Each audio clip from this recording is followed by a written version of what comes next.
तो एपिसोड की स्टार्टिंग में हम उसी फेरी तालाब को देखते हैं और साथ ही हम यहाँ पर एलेक्स और किंगी को भी देखते हैं जो कि आपस में बातें कर रहे होते हैं यहाँ पर। और यहाँ पर एलेक्स किंगी को अपनी असलियत बता देता है कि वो कौन है और कहाँ से आया है। और साथ ही एलेक्स यहाँ पर ये भी कहता है कि किसी दिन मैं अपनी असलियत सब लोगों को बता दूंगा और अब मैं और ज्यादा छिपकर नहीं रहना चाहता। और इस पर किंगी जवाब देती है कि पर इस तरह से तो तुम्हारे दुश्मनों को भी तुम्हारी लोकेशन पता चल जाएगी कि तुम यहाँ पर हो और फिर वो लोग यहाँ पर आ जाएंगे तुम्हें मारने के लिए। और इस पर एलेक्स जवाब देता है कि हाँ मुझे मालूम है, पर तुम भी तो अपनी असलियत छुपाकर तियानसेन एकेडमी में रह रही हो। और इस पर किंगी जवाब देती है कि मुझे मालूम है, पर मेरी कुछ पर्सनल वजह है जिस कारण मैं यहाँ पर अपनी असलियत छुपाकर और यहाँ पर रह रही हूँ। और फिर ये दोनों यहाँ पर ऐसे ही काफी सारी बातें करते हैं। और फिर तभी यहाँ पर एलेक्स कहता है खैर छोड़ो ये सब, मुझे ये बताओ अभी जो कंपटीशन होने वाला है 3000 कंट्रीज का, उसमें अपर वर्ल्ड के काफी सारे डिसाइपल्स आने वाले हैं जो कि काफी ज्यादा पावरफुल है। तुमने उस बारे में क्या सोचा है, तुम क्या करने वाली हो उस कंपटीशन में? और इस पर किंगी जवाब देती है कि मैं ग्रीन मून फ्लेम ढूंढ रही हूँ जो कि असल में एक डिवाइन फ्लेम है। वो मुझे चाहिए कल्टीवेशन करने के लिए ताकि मैं अपना लेवल और ज्यादा बढ़ा सकूं और अपनी पावर को और ज्यादा इंक्रीज कर सकूं। और मैंने किसी से सुना था कि तुम्हें मालूम है कि वो ग्रीन फ्लेम कहाँ मिलेगी, क्या तुम मुझे उसके बारे में कुछ बता सकते हो? और फिर तभी यहाँ पर एलेक्स को याद आता है कि उसने वो डिवाइन फ्लेम देखी थी जब वो फायर आइलैंड पर गया था। और तभी यहाँ पर पीछे में कुछ लड़कियों की आवाज आती है और वो किंगी से कहती है कि हमने यहाँ पर कुछ आवाजें सुनी थी, क्या तुम ठीक तो हो? और फिर तभी यहाँ पर एलेक्स किंगी के कान में धीरे से कहता है कि मैं तुम्हें 5 दिन बाद अपने साथ ले जाऊंगा। मुझे मालूम है कि वो डिवाइन फ्लेम किस जगह पर है और मैं तुम्हारी हेल्प करूंगा उसको हासिल करने में। और इतना कहने के बाद एलेक्स यहाँ से चला जाता है। और यहाँ पर हम देखते हैं कि एलेक्स उसी खंडर के पास आ जाता है जहाँ पर वो उसका मास्टर रहता है। और फिर तभी यहाँ पर एलेक्स सोच रहा होता है कि आखिर मुझे इस ग्रीन फ्लेम के बारे में और जो मैंने वो 7 ड्रैगन्स का स्केलेटन उठाया था और साथ ही उस कॉफिन को उठाया था उसके बारे में कुछ पता चल सके। और फिर वो वहाँ पर उस मास्टर को देखकर सोचता है कि क्यों ना मैं इसी से पूछ लूं, ये तो काफी सारे रेलिम्स में आ जा चुका है तो इसको इस बारे में जरूर कुछ मालूम होगा। पर ये बुढ़ा काफी ज्यादा चालाक है तो मैं इसको ये नहीं बता सकता कि वो 7 कंकाल्स और वो कॉफिन मेरे पास ही है। और जैसे ही एलेक्स इस बारे में उस मास्टर से पूछता है वो वहाँ पर अपनी एक काफी बड़ी पीछे एक चक्रा बना लेता है उसकी एनर्जी का और वो उसको कहता है कि क्या तुम्हें वो मिल गया है, क्या तुम्हें उसके बारे में कुछ मालूम है? जिस पर एलेक्स उसको झूठी कह देता है कि नहीं, मैंने तो बस तियानसेन एकेडमी में कुछ एल्डर्स को बात करते हुए सुना था इस बारे में, तो इसलिए मैंने आपसे पूछ लिया कि वो क्या चीज है।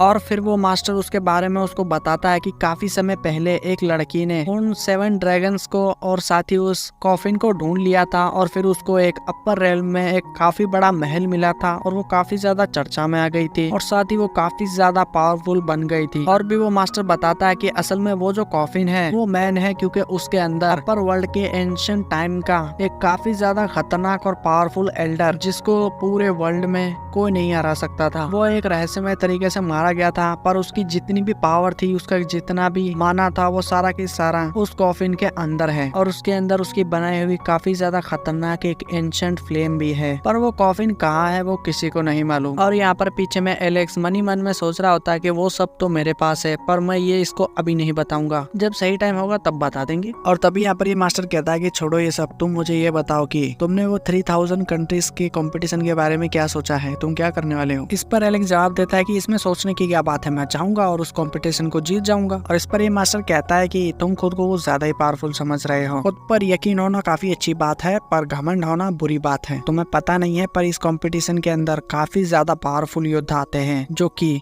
कुछ तो एंशिएंट टाइम के फ्लेम्स का इस्तेमाल भी करते हैं और ये कंपटीशन सदियों से चलता हुआ आ रहा है और इसमें बस कुछ ही लोग जीत पाते हैं। इसलिए मैंने तुमको कहा कि तुम्हें कम से कम टॉप 10 में तो आना ही होगा। अगर तुम टॉप 10 में भी नहीं आ पाए तो तुम्हारी काफी ज्यादा बेइज्जती हो जाएगी और साथ ही हमारे डोजो एकेडमी की भी। और इस पर एलेक्स कहता है कि चलो फिर ठीक है, पर मैं इस एंशिएंट फ्लेम के बारे में क्या करूँ, इसका क्या, इसकी लैंग्वेज मुझे समझ नहीं आती है। और फिर तभी यहाँ पर ये मास्टर इसको एक ट्रांसलेटर देता है एलेक्स को, जिससे कि वो एक एंशिएंट लैंग्वेज को समझ पाएगा और उसके बारे में सीख पाएगा। और ये देखकर एलेक्स को वो कहता है कि जाओ और इससे प्रैक्टिस करो, खुद को और ज्यादा बेहतर करो उस कंपटीशन के लिए। और यहाँ पर सीन चेंज होता है और हम यहाँ पर एलेक्स और किंगी को देखते हैं जो कि एक सिटी में आते हैं और ये सिटी एक एंशिएंट जगह है। और यहाँ पर एलेक्स कहता है कि वो डिवाइन फ्लेम हमें यहीं पर मिलेगी। और तभी यहाँ पर वो लोग थोड़े आगे अंदर जाते हैं उस सिटी के और वहाँ पर उनको आसमान में वो केओस फ्लेम दिखाई देने लगती है। और तभी यहाँ पर ये केओस फ्लेम उनको खतरा समझकर और अपनी फायर का इस्तेमाल करते हुए उन दोनों के ही कपड़े जला देती है और यहाँ पर ये दोनों नंगे हो जाते हैं। पर ये दोनों अपनी एनर्जी का इस्तेमाल करते हुए खुद की बॉडी को ढके हुए होते हैं। और तभी यहाँ पर एलेक्स उस ट्रांसलेटर का इस्तेमाल करता है जो कि उसको उस मास्टर ने दिया था, जिससे वो उस फ्लेम से